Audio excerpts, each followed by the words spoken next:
नमस्कार साथियों, RS junction पे मैं आप सभी का स्वागत करता हूं। तो काफ़ी दिनों बाद मैं आप सभी के साथ मिल रहा हूं और आज जो है मैं कुछ नई शुरुआत करने जा रहा हूं क्योंकि अभी हमारे स्टूडियो का काम चल रहा है। तो जब तक स्टूडियो बनता नहीं है तब तक हम स्क्रीन पर तो क्लासेस ले नहीं सकते।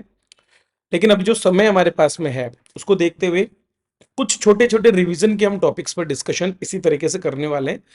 तो आज मैं शुरुआत करने वाला हूँ कुछ ऐसे टॉपिक की जो डायनामिक है और जिन पर हम जनरली बात नहीं करते हैं। मतलब पढ़ाई के दौरान भी हम उन बिंदुओं पर ज़्यादा फोकस नहीं करते हैं। तो आज का जो टॉपिक है वो है साहित्य से जुड़ा हुआ भारतीय इतिहास का पेपर वन में। और इसमें हम बात करेंगे हमारे जो सल्तनत काल का साहित्य है उसके बारे में। तो सल्तनत कालीन साहित्य पर जो है जनरली हम याद नहीं करते हैं, पढ़ नहीं पाते हैं, या फिर कंटेंट ऐसा ऑर्गेनाइज मिलता नहीं है जहां से कि हम अपना मेंस के लिए तैयार कर सकें। प्रीलिम्स में भी आपको मदद करेगा, ठीक है, क्योंकि प्रीलिम्स में भी साहित्य का टॉपिक आपके लिए है। तो बस ये 10 मिनट का वीडियो है जिसको आप सुन लो तो आपका सल्तनत काल का साहित्य बिल्कुल इजीली क्लियर हो जाएगा। तो जब भी इस तरह के साहित्य की बात आए तो सबसे पहले हमको उस कालखंड के बारे में बात कर लेनी चाहिए जिस कालखंड में हम बात कर रहे हैं। तो ये सल्तनत काल है और इसकी शुरुआत होती है आपके मोहम्मद गौरी के आगमन के बाद। जो उसका एक गुलाम है कुतुबुद्दीन ऐबक, तो उसके कालखंड से मतलब 1206 ईस्वी, मतलब या 13वीं सदी जिसको हम बोले, 13वीं सदी में हमारे यहाँ पर सल्तनत की स्थापना मानी जाती है। और फिर ये काल 5 वंशों से होकर के, जिसको हम गुलाम वंश, फिर उसके बाद खिलजी वंश, फिर उसके बाद में तुगलक वंश, फिर सैयद वंश और लोधी, इस तरह से जो है वंशों के अंतर्गत ये चलता है। और जाकर के समाप्त होता है 16वीं सदी के पूर्वार्ध में। 16वीं सदी मतलब 1501 से लेकर 1599 तक। उसके पूर्वार्ध में 1526 में पानीपत के युद्ध में जब युद्ध होता है तो बाबर इब्राहिम लोदी को हराएगा और उस दौरान ये खत्म होता है। तो इस पूरे पीरियड के अंदर जो भी आपके साहित्य की रचना हुई है उसके लिए हम सल्तनत कालीन साहित्य शब्द का प्रयोग करते हैं। तो बेसिकली आप इसमें सबसे पहले लैंग्वेजेस पे बात अगर हम करें तो इससे पूर्व अगर हम बात करें तो भारत में अधिकतर जो साहित्य हमको मिलता है वो संस्कृत साहित्य मिलता है देखने को। पूरा का पूरा साहित्य, क्योंकि हिंदी भाषा अभी तक आई नहीं थी और संस्कृत भाषा ही हमारे यहाँ पर चल रही थी। उसी के जितने भी हमारे लेख है वो हमको यहाँ पर मिलते हैं।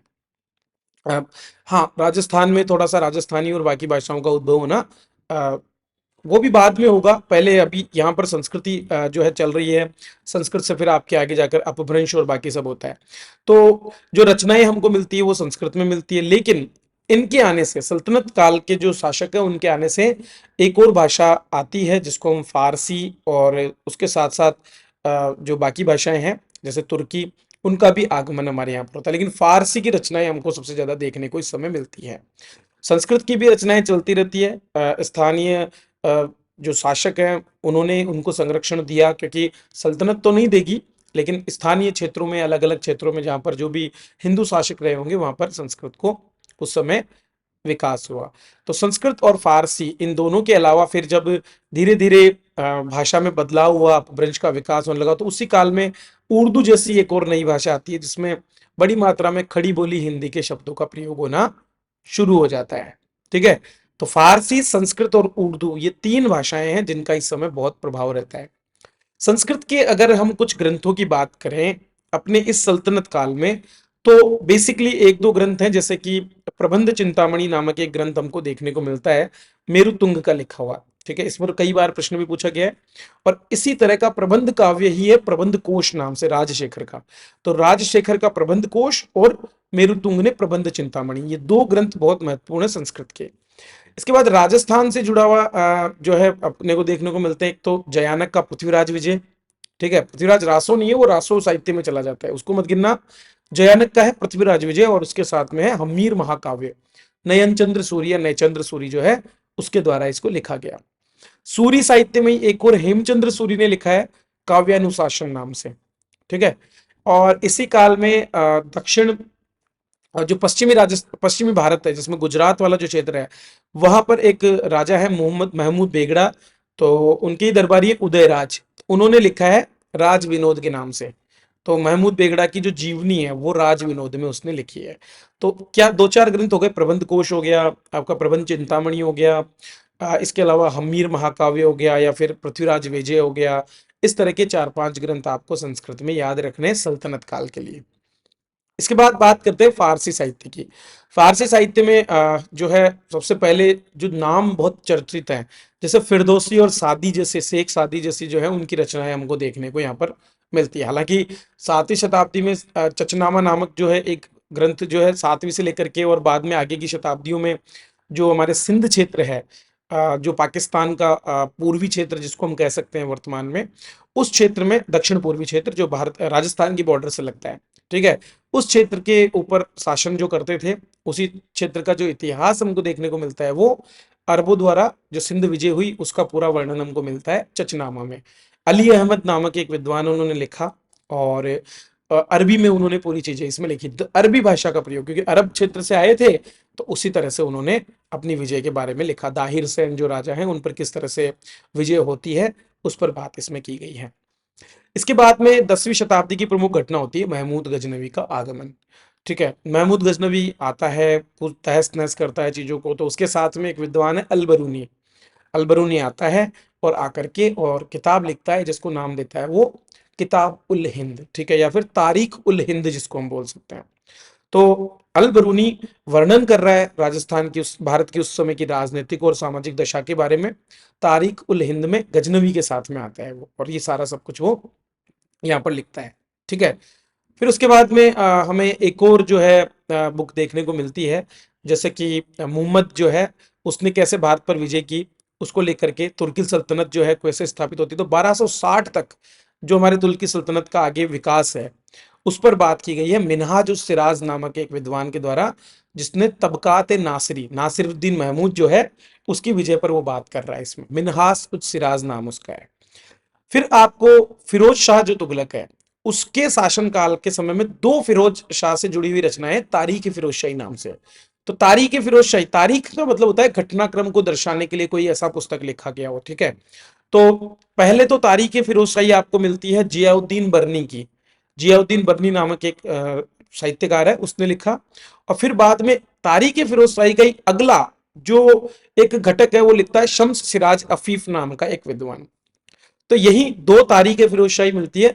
पहली में बलबन से लेकर के फिरोज तुगलक तक का मिलता है, और फिर फिरोज तुगलक से लेकर के और तुगलक वंश की जो समाप्ति हो रही है उस कालखंड की पूरी जानकारी हमको शम्स सिराज अफीफ की तारीख फिरोज शाही में देखने को मिलती है। ठीक है, और भी ग्रंथ हैं जिनमें आपके तारीख मुबारक शाही नाम से एक और ग्रंथ आता है। तो ये एक सरहिंदी सरहिंदी नाम का विद्वान है, उसने लिखा। और ये जो तुगलक वंश के बाद में सैयद वंश आता है उस सैयद वंश के बारे में हमको जानकारी देता है। एक इसामी नामक विद्वान है, ख्वाजा इसामी, उसने लिखा फुतूह उस सलातीन। ठीक है, तो फुतूह जो है विजयों को लेकर के होता है, फतेह जो है उसी से बनता है, और काव्यात्मक एक ग्रंथ इसको हम बोल सकते हैं। तो ये आपके गजनवी वंश से 10वीं शताब्दी से लेकर के और फिर आगे पूरे तुगलक वंश में मोहम्मद बिन तुगलक तक का जो है काव्यात्मक इतिहास लिखने का काम ये करता है।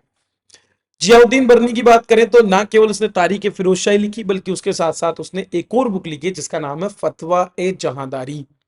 तो ये कुछ कृतियां हैं फारसी की जिसमें मैंने क्या क्या बताया, सिंध का जो चचनामा है, सिंध विजय का जिसमें इतिहास मिलता है। उसके बाद में अलबरूनी जो कि आया महमूद गजनवी के साथ, उसने तारीख उल हिंद लिखी या फिर जिसको हम किताबुल हिंद बोलते हैं। फिर मिनहाज उल सिराज ने तबकात नासिरी नासिरुद्दीन महमूद के बारे में पूरा जानकारी दी। फिर तारीख फिरोज शाही के नाम से दो किताबें मिलती है। पहली तारीख फिरोज शाही किसने लिखी, जियाउद्दीन बर्नी ने, तो उसने फिरोज तुगलक तक का लिखा बलबन से लेकर के। और फिर उसके आगे शम्स सिराज अफीफ ने एक और लिखी तारीख फिरोज शाही जो तुगलक वंश के पतन तक चलती है। फिर तारीख मुबारक शाही में सरहिंदी ने लिखा, इसामी ने फिर फतुह सलातीन में लिखा, और इसके अलावा जियाउद्दीन बर्नी की फतवा ए जहांदारी। ये कुछ पुस्तकें आपको याद रखनी है।